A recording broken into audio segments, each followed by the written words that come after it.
आणि आता एक ब्रेकिंग बातमी सध्या समोर येते। बातमी आहे आदित्य ठाकरेंसंदर्भात। एक महत्त्वाची बातमी पाहूयात। ओमराजे निंबाळकर आणि आदित्य ठाकरे यांच्यामध्ये संवाद झाल्याचं समजतंय। आदित्य ठाकरे ओमराजेंसोबत फोनवरून त्यांची चर्चा झाली अशी देखील माहिती आहे। कैलास पाटील यांनी ओमराजेंच्या सोबत आदित्य ठाकरे यांचं बोलणं करून दिलंय असं देखील समजतं आहे। या घडीची एक महत्त्वाची आणि मोठी बातमी आपण पाहतोय। ओमराजे निंबाळकर आणि आदित्य ठाकरे यांच्यामध्ये फोनवरनं संवाद झालेला आहे अशी माहिती सध्या समोर येते। त्यामुळे पुन्हा एकदा राज्याच्या राजकारणामध्ये नवीन काही घडामोडी घडतात का, एक नवा ट्विस्ट येतो का, याकडे आता सर्वांचं लक्ष लागलेलं आहे। आदित्य ठाकरे आणि ओमराजे निंबाळकर यांच्यामध्ये फोनवरनं चर्चा झालेली आहे असं समजतं आहे। कैलास पाटलांनी ओमराजेंसोबत त्यांचं बोलणं करून दिलेलं आहे अशी देखील माहिती आहे। पवनराजे निंबाळकर हत्या प्रकरणामध्ये अखेर आज 20 वर्षांनी निकाल लागला। या प्रकरणात सर्व आरोपींची पुराव्यांच्या अभावी निर्दोष मुक्तता करण्यात आली आणि त्यानंतर आता सर्वांच्या नजरा लागलेल्या आहेत ओमराजे निंबाळकरांच्या राजकीय भूमिकेकडे। आणि त्यामध्येच आता एक महत्त्वाची बातमी सध्या आपण पाहतोय। ओमराजे निंबाळकर आणि आदित्य ठाकरे यांच्यामध्ये फोनवरनं संवाद झाल्याचं समजतंय। चंद्रकांत फुंदे आमचे प्रतिनिधी सध्या आपल्या सोबत थेट जोडले गेलेले आहेत। चंद्रकांत, पवनराजे निंबाळकर हत्या प्रकरणामध्ये आज अखेर निकाल आलेला आहे। सर्व आरोपींची निर्दोष मुक्तता झाली आहे। त्यामुळे ओमराजेंच्या राजकीय भूमिकेकडे सर्वांचं लक्ष लागलेलं असताना एक महत्त्वाची अपडेट आपण पाहतोय। आदित्य ठाकरे आणि ओमराजे यांच्यामध्ये संवाद झालाय, फोनवरनं संवाद झालाय असं समजतं।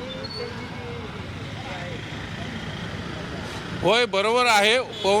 ओमराजेंचे कार्यकर्ते यांनीच बाहेर येऊन ही माहिती आपल्याला दिलेली आहे। त्यांनी सांगितले की सकाळी ज्यावेळेस निकाल लागला, आज शेवटी 20 वर्षांचा खटला होता।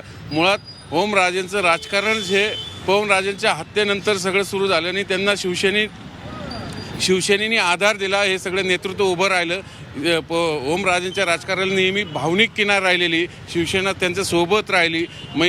पद्मसिंह पाटील त्यांचे सख्खे चुलते, हे नेहमी त्यांचं राजकारण हे पाटलांचं राहिलं आणि यांचं गोरगरीब शिवसैनिकांचं राहिलेलं। आणि ह्या खटल्याच्या ह्या सगळ्या अन्यायाच्या भावनेत नाही सगळं ओमराजेंचं राजकारण उभं राहिलेलं। आणि या खटल्याचा निकाल शेवटी एक भावनिक किनार आहे, त्याला मातोश्रीसोबत जोडले गेलेले त्या काळातले सगळे संदर्भ आहेत त्याला। म्हणून हा खटल्याचा निकाल पुन्हा विरोधात गेल्यानंतर एक सांत्वन म्हणूया किंवा विचारपूस म्हणून कैलास पाटील शेवटी यातला मधला दो होते ते मातोश्री होते। ज्यावेळेस निकाल लागला कोर्टात त्यावेळेस त्यांनी आदित्य ठाकरे यांच्याशी ओमराजे यांचं बोलणं करून दिल्याची माहिती समोर येते। त्यामुळे एका फोनमुळं पुन्हा काही चित्र बदलतं का, हे अशासाठी महत्त्वाचं आहे। कारण ज्यावेळेस ओमराजे इथं माध्यमांशी आज जाताना बोलले त्यामुळे माझा अजून कुठला निर्णय झालेला नाही। मी 2 दिवसात माझ्या मतदारसंघात जाऊन फिरेल, कार्यकर्त्यांशी चर्चा करेल, नंतर माझा राजकीय निर्णय जाहीर करेल, ही त्यांची खूप भूमिका। आणि त्यांना थेट प्रश्न असा विचारला, तुम्ही शिंदे सेनेत गेले का? ते म्हणले नाही। ह्या शब्दाला खूप महत्त्व आहे। त्यांच्या या स्टेटमेंट नंतरच लगेच शिंदे साहेबांचे पीएच जे आहेत राहुल गेटे हे इथं आले, त्यांना भेटले। नंतर खासदार श्रीरंग बारणे आले, ते त्यांना भेटून गेलेले।